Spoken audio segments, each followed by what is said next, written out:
Hi, everybody, and welcome to Mental Health, Hygiene, Anxiety Disorders, brought to you by the Piscataway Public Library, as well as the Urban Health Collaborative, which is brought to you by Zaire Ali. Zaire, take it away. Okay, thank you. Hello, everybody. Thank you for coming, and I really appreciate you all joining us tonight. So, as Karina said, we're going to go over mental health hygiene. We're going to talk about anxiety disorders tonight. So, just to give you all a little background, my name is Zaire Ali.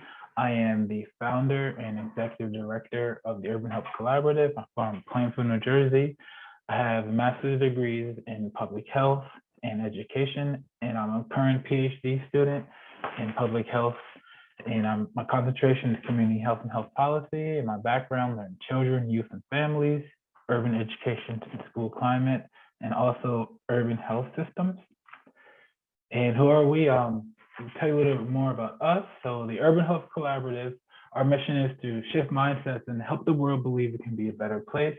We collaborate with local, state, and national partners to bridge the gap between healthcare and education to lessen the burden of health disparities in urban communities. The Urban Health Collaborative strives to improve the overall health and well-being of all youth and their families living in urban communities, central and northern New Jersey. We help communities learn new skills and teach them how to use their in their everyday lives to help better preserve their mental and physical health, to prevent mental illness, chronic disease, comorbidities, and to learn how to better empathize with people in their everyday lives, regardless of race, gender, and identity. So today, what's on our agenda, we're going to go over what is anxiety, how to identify behaviors that might lead to anxiety, or someone who might have anxiety, treatments to help with anxiety, tips on what to tell a loved one who's experiencing anxiety, and we're just going to go over some questions. Hopefully I give you guys a lot of information so you don't have many questions, but if you do, please save them to the end or just pop them in the chat for me, please. So what is anxiety? The Mayo Clinic defines it as the intense, excessive, and persistent worry and fear about everyday situations. Oftentimes, anxiety disorders involve repeated episodes of sudden feelings of intense anxiety and fear or terror that reach a peak within minutes. So you might have panic attacks. And the causes of anxiety aren't really fully understood. It could come from life experience, traumatic events, and also it could be genetic. So it could come from someone in your family if they have it. And a lot of times, if we have anxiety, we might not know it if we aren't studying mental health or if we don't regularly see a doctor and really talk about mental health. So some symptoms of anxiety, you might feel nervous, restless, you might start sweating, you might be trembling, you might feel weak or tired, you might have trouble sleeping, you might have gastrointestinal problems, GI tract problems, difficulty controlling worry, and having the urge to avoid things that might trigger your anxiety. So you could just look at this symptoms. This is an exhaustive list. These are just some of the symptoms that I've felt that are most common. And some anxiety facts. So for of you who didn't know, like I said earlier, some risk factors for anxiety include genetics, brain chemistry, and life events. About 40 million American adults have anxiety disorder. And we're going to go over the different types. And about 36.9% of people affected only seek treatment, and women are twice as likely as men to have an anxiety disorder. And that is very important to understand, because when we look at the general population, women are already minoritized by a lot of communities. So if you think about that, you think about the social determinants of health when they are related to women, then you might understand why women are twice as likely to have an anxiety disorder. And there's a lot of different types of anxiety disorders. We're going to go over the most common. General anxiety disorder includes the persistent and excessive anxiety and worry about everyday routines, activities, or just various events. social anxiety, the fear of social situations such as public speaking, parties, speaking to new people, specific phobias, the fear of objects, situations, or animals. And then you have post-traumatic stress disorder, which is anxiety to experiencing a traumatic event. So generalized anxiety disorder is really prevalent and is highly disabling mental condition. And a lot of people have it and they might not even realize they have it, but the people who have been diagnosed, which means it's really impacted their life severely enough that they had to seek medical treatment. There's a lot to learn about it still. We're still trying to understand biomarkers and just really trying to understand what string of events or what combination of DNA or life events that lead to anxiety diagnosis, especially generalized anxiety disorder. When you have GAD or generalized anxiety disorder, we try to accommodate and support loved ones when they have a physical injury. So, we got to think about that the same. We should, give that same support and love to a person who might have anxiety, because it's no different. You might not be able to see it, but the person who's experiencing it, they feel it. And there's a lot of evidence about neuroimaging and genetic markers and just different ways to measure anxiety to really apply evidence-based treatments to it to help reduce it. Then you have social anxiety, which involves high levels of anxiety, which are related to fear and avoidance of social situations due to feelings of embarrassment, self-consciousness, and concern about being judged or viewed negatively by others. So when you think about that, if you think about an aspect in your everyday life, you might just get embarrassed for going to school because your clothes might not look as nice as somebody else's. Or, you go to work, somebody might have a brand new car, but you might have other responsibilities to worry about. So getting the nicest car isn't on your agenda. And, some things about social anxiety, you might really worry about the way others might notice you, what you're wearing that day. You might have physical symptoms that may cause you to get embarrassed. Your face might turn red, or, your skin might get a little pale. You might start getting sweaty hands, and your voice might start to tremble when you're experiencing social anxiety or just any type of anxiety attack at all.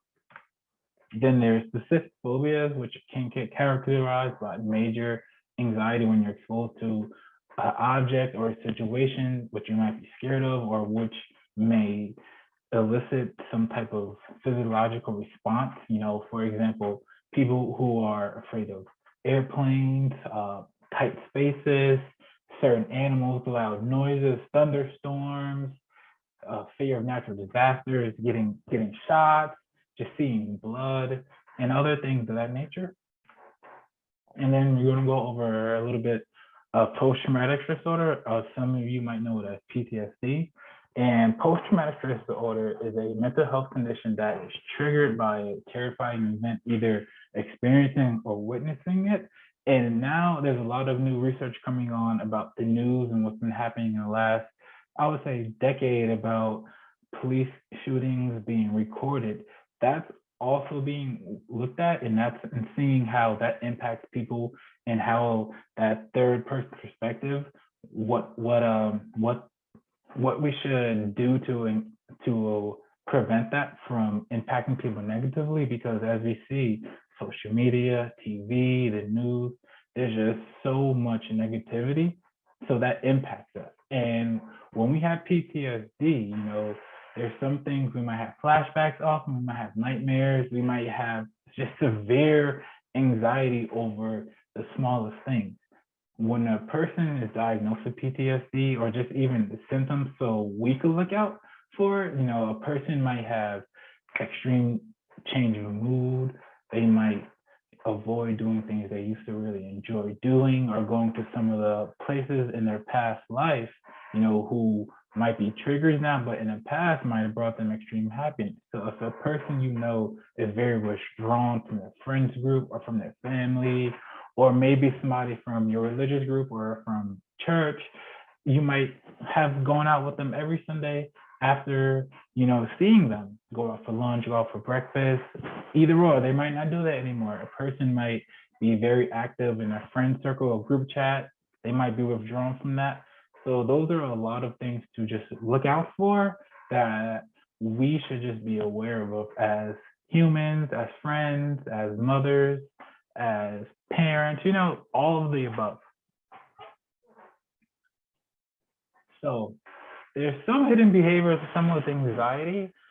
A lot of times, when we have anxiety or someone we know is experiencing it, if it's not diagnosed, they don't know what's going on. They feel something. It might feel like a panic attack. It might feel like this intense, worry all the time.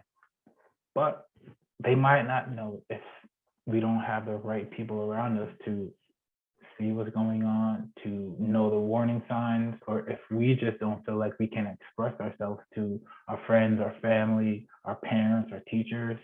So just creating that safe space for people around you to really be open with their feelings, and then how we digest it is also a big part of it, because if someone in our family or someone who's close to us comes to us about mental health issues or just feelings they're having, if we react harshly as a parent, as a teacher, as a mentor, we might ruin that relationship for the rest of our lives, for the rest of their lives, and for the duration of that friendship, relationship, or whatever it is.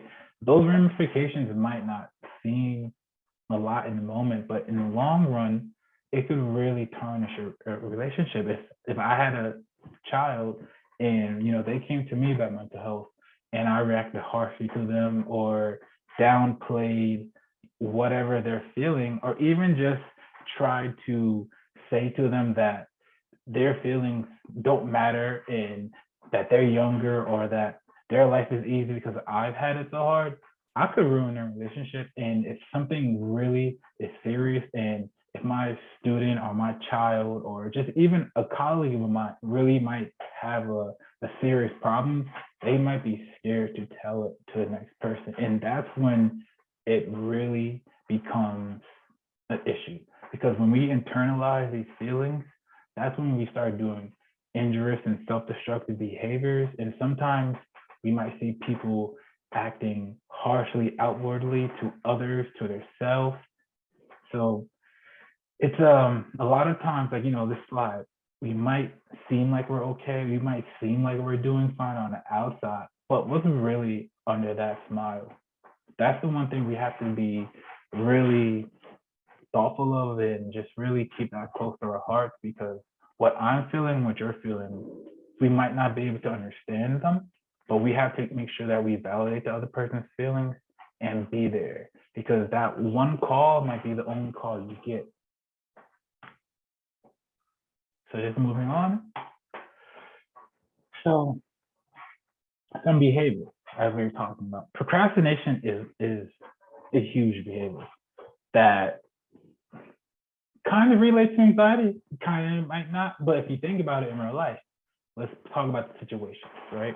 If I'm a student and I know I have homework due in a month or a few weeks, and I wait till the last minute because, oh, I have so much time to do it. No, I'm not really, really using my time right. Okay.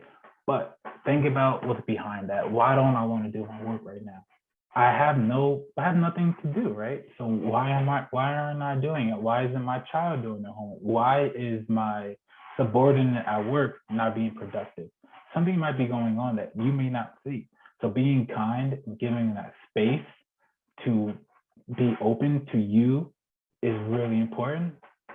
And when you're thinking about this picture, thinking about this graphic, just leaving emails unread for days, that might seem so minute to some people, but opening that email and try to tackle the task that might be behind it, or receiving the news or some information that may either be positive, neutral, or whatever, it might really just be enough to make somebody not do their work, not open emails, and not be productive.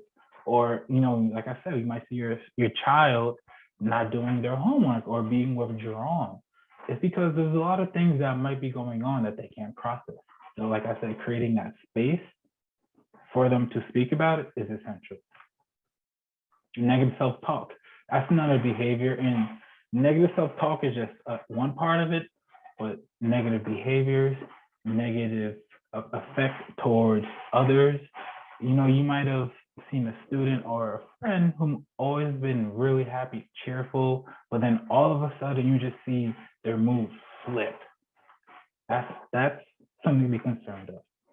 So just thinking about that, thinking about people, they might blame themselves for something negative that happened to them. They might overreact to things that don't really warrant that reaction. For example, if I dropped a piece of cookie, right? Okay, boo-hoo, I dropped a cookie, big deal. But somebody who's dealing with extreme anxiety or just a little bit anxiety, a lot of anxiety, or whatever, they might react differently. So if somebody drops a cookie and they start crying, start screaming, or just get enraged or get really low, look out for that, because humans, a lot of times, we're even keeled. So if we're going too high or too low, something's not right. And especially if the duration is for an extended amount of time, that's something to be concerned of. And that's when we should really intervene and look for ways to get help. And as I said, self-injurious behaviors, for example, biting your nails until they bleed, picking off the skin near your cuticles, things of that we should be concerned about. We should look at that. Some people might just say, oh, they're habits, but what's behind the habit? When do they do it? How often do we do it? What's the intensity? What's the duration? Those are the things we need to keep in the back of our head. Maybe you might see somebody who you're really close to, and you might see certain behaviors they have at the same time every day, or at the same time during a certain time of the year. Those are signs to remember. Those are just things to keep in the back of your head, and just ask the person how they're doing, and just try to intervene and be a good Samaritan. Because what can hurt?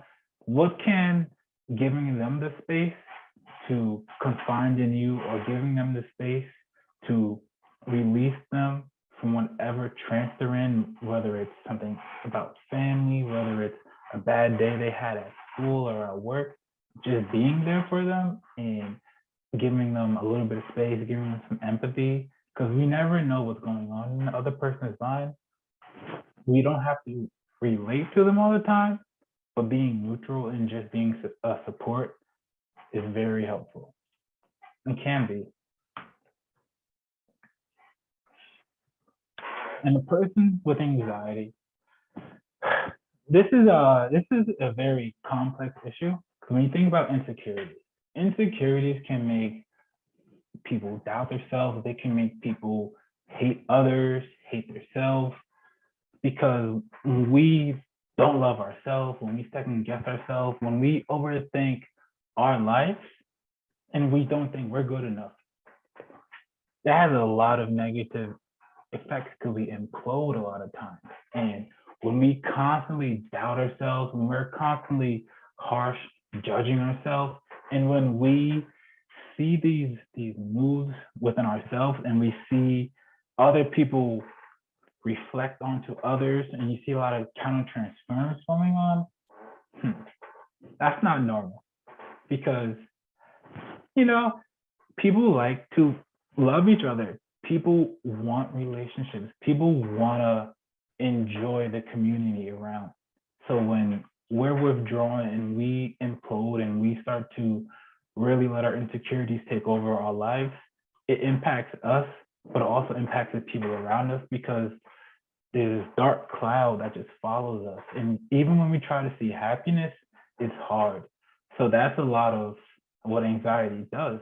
It attacks us from the inside out mentally, and then it goes physiologically, then it goes your physical, and then after that your synergy is just thrown off, and it's really hard to get back in that groove that we might have had, or we might have never had. So it's a complex disorder, and as humans, a lot of what we're doing is learning and trying to get information. So whoever is here, thank you. Hypervigilance is another aspect of anxiety, and it's it's more related to PTSD, but anxiety and PTSD are under the same umbrella. So when you see somebody or even yourself constantly checking your surroundings, always feeling uneasy, they're paranoid, they have intrusive thoughts, disassociation. You might see somebody that just seems like they're zoning out for minutes at a time, or they might be filling their thumbs for hours. So even when you go to the movie theaters, sometimes people just are eating popcorn. Then after the movie, you ask them how was the movie, they can't tell you, or they can't really describe it because at the moment, whatever was going on in their head, they forgot about it because they found something, whether it's positive or negative, but in that moment, which is negative, to disassociate with and just lose touch with reality. And when you think about your thoughts, a paranoid thought could be described as a particular type of thought. And you can really think about it as we react to the possibility of some threat, whether it's real or perceived threat. And when you think about that in the whole, if it's real, okay, your own brain is constantly thinking about it. So it's putting you on edge. It's making your blood pressure raise. It's making your heart work, which is putting you in a constant state of hypervigilance, which isn't good because that's like when you're always stressed or anxious and you have a lot of hours of hypervigilance in your life, that relates to higher chance for heart disease. So be careful and just take care of yourself and really try to just relax. And if you see somebody like that, you should talk to them. Try to calm them down in a moment and just be a solid object for them. And another part of anxiety that is a lot more common than we think, but is oftentimes disregarded and ignored is the decreased social interaction. Because we might see people and they might be like, oh, Janet, she's always like that. She doesn't talk to anybody. She's always been to herself. But has she really been? How long have you really known Janet? How much have you paid attention to them? So if at first, if your first instinct is like, hey, like something's not right with them today, or like something's off, that's a good thing because you're being aware of your surroundings and you're being empathetic towards others. So it's not bad to check in on somebody, but it's also important to know that checking in is half the part, but having information will arm you and give you weapons to help combat, anxiety in your own life, help others around you, and also spread knowledge to others, because a lot of this is spreading that knowledge to others through some type of truthful source. So that's a way to just make people that are dealing with anxiety better for you to interact with and better for them to interact with the world around them. And just thinking about the social anxiety disorder itself, you can sometimes refer to as a phobia of social events or just social places. And you can also think of it as a type of anxiety that causes fear, especially social settings. And I know that sounds redundant, but when you think about the social setting, you have to think about all the different places it could be. It could be a place of, religious belief, like a church or mosque. It could be a school. Just going to school can either make or break some students' day, because if I'm from a poor family or a lower income and I go to school with people who may have more money than me or maybe wealthier, I'm going to go to school every day. And if I'm not secure or if I have some anxieties about that, I might go to school hating myself or resenting myself, my family, because I have less than, and the world around me doesn't really teach others how to be kind to people who might have less than. So there's this double whammy. You might have this internal battle of anxiety you're dealing with, but then you have the community around you that's picking on you and not really supporting you. So how do we treat anxiety? If anybody here, if they're aware of anxiety or have heard about it, if you don't mind, can you just put into the chat box some ways that you think would help treat anxiety?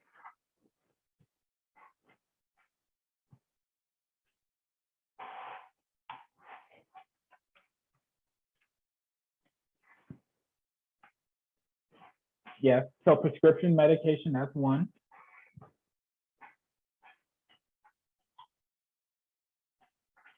Just keep the chat open for a few more seconds. Square breathing. Breathing exercise, yes. Breathing's huge. Yoga, yes. Exercise, yes. Cool. Wow. You guys don't need me. You guys are educated already on this. Okay, so we're gonna go with some anxiety treatment. All those are right answers. Deep breathing and meditation. Because when we deep breathe and when we meditate, it creates synergy with our mind and body and soul. And deep breathing helps increase the supply of oxygen to our brain and also helps stimulate our nervous system, which promotes calmness and just still. Exercise and yoga. Some studies have shown that when you exercise regularly and incorporate some type of yoga into it, whether we're taking medication or not, it's going to help us. A 10-minute walk, just some deep breath airs during lunch break, right? When you're going to get water, take an extra lap around the building, go outside, go around a corner. Just find ways to give yourself time for you and be kind to yourself when the world isn't so kind, or just when your day doesn't even allow you to feel like you have time for yourself. Acupuncture. It's a very old practice, but acupuncture has been studied more over recent years in a lot more generalized populations, and research shows that acupuncture definitely helps with anxiety because it helps release endorphins in your brain, and it also helps calm your nerves and helps with the flow of chemicals. So acupuncture it's not recommended by itself in conjunction with type of therapy or medication or regular exercise. It's pretty effective to help with anxiety. And last but not least, just good old therapy from a licensed professional. This therapy is one of those things that's very stigmatized in cultural groups, religious groups, and just in the media. So how do I say this? Therapy might not be for everyone, but I would recommend everybody to go to therapy at least one time in their life, just to see how it is. Because as a parent, if your children come to you and they have problems that you can't handle, or your religious leader might not be able to handle, or your family might not be able to handle, what are you going to do? It's great. Parents' love is unbreakable and undeniable, but there's just something about being in a room with somebody and you're 100% safe to release all your feelings is next to nothing that's comparable. And that's why therapy is in my opinion one of the best modalities or best treatments for anxiety and just various mental health disorders, because at a certain time, when we're younger, it's different because we're still growing, going through stages in life. But at a certain point, when we're adults, it's scary to deal with our feelings and emotions. And the best thing to do is to go after them. Don't run from it. And that's what therapy helps people with. And that's what one thing that is misconception about it. People think that therapy is you just go there, somebody died, or you have like a tragic experience in life, but No, that's not true. Therapy, people just go for maintenance. The same way we go to our doctor, every month or every year or every 6 months for regular checkups. Why not do the same thing for your brain? Why not do that same thing for your mental health, for your state of mind? If your brain isn't fully functioning, what is your body good for? If your brain is in the way of just being happy, if you have anxiety that's so crippling and debilitating, you can't even pick your clothes out in the morning without being late for work, you should go talk about that. And if somebody in your family or one of your friends has some type of remark, or they say, "Oh, you're fine," or they downplay you, you should, distance yourself from them. That's my recommendation, because if people don't respect our boundaries or our health and what we're dealing with, then they can't really do anything for you. Because if you're trying to deal with your own health and get better, and they're not supporting you, they're only hurting you and making your road to recovery harder. And when we have friends or family members with anxiety, it's hard to be understanding and supportive, especially if we never dealt with anxiety. But these are just some things we could say to them and just really try to change our whole thought pattern and just responses to anxiety or how we might perceive it. So just saying things that, hey, I may not fully understand you or what you're going through, but I'm here. What can I do to bring you some comfort? Asking people, just really seeing what they need and how you can meet them where they're at in that present moment.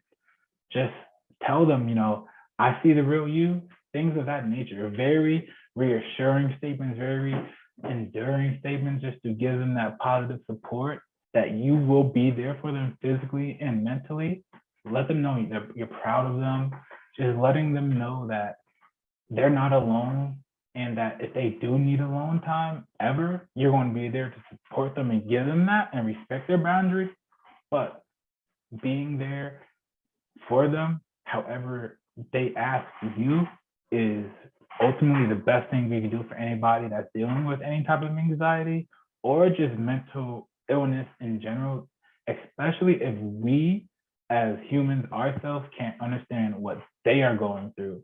Because my life, I've said this before, my life is different than your life, and your life is different than my life. And even if I have a twin in an alternate universe, our life is going to be different. The way I perceive the world around me is going to be different from them. What might hurt my feelings might not hurt theirs, vice versa. So it's always, and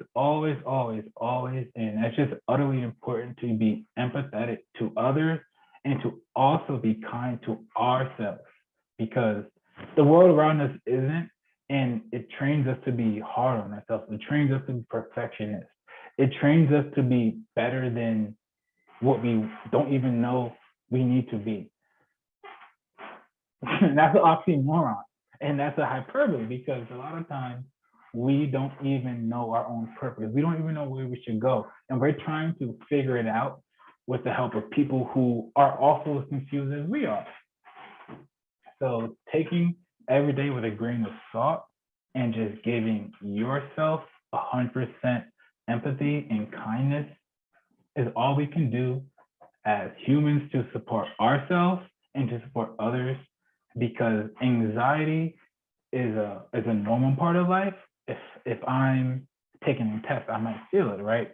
But when anxiety starts to hinder our lives, hinder our everyday actions, interactions with others, that's when it's chronic, and that's when it's an issue. So just remember that. If you get a little bit of anxiety, it's good. But if you get a lot of anxiety and you can't shake it, and nothing you're doing can't fix it, and it keeps coming up, get some help. Talk to somebody about it. Go to your doctor and just let them know what you're going through, because if you don't, it's not going to get better by itself. Because just like if you get a cut, you have to fix it, you have to heal it, you have to cover it up. Same thing with our mind and our heart. When they get hurt, we have to treat them the same way as we would a cut or anything else. because it's no different.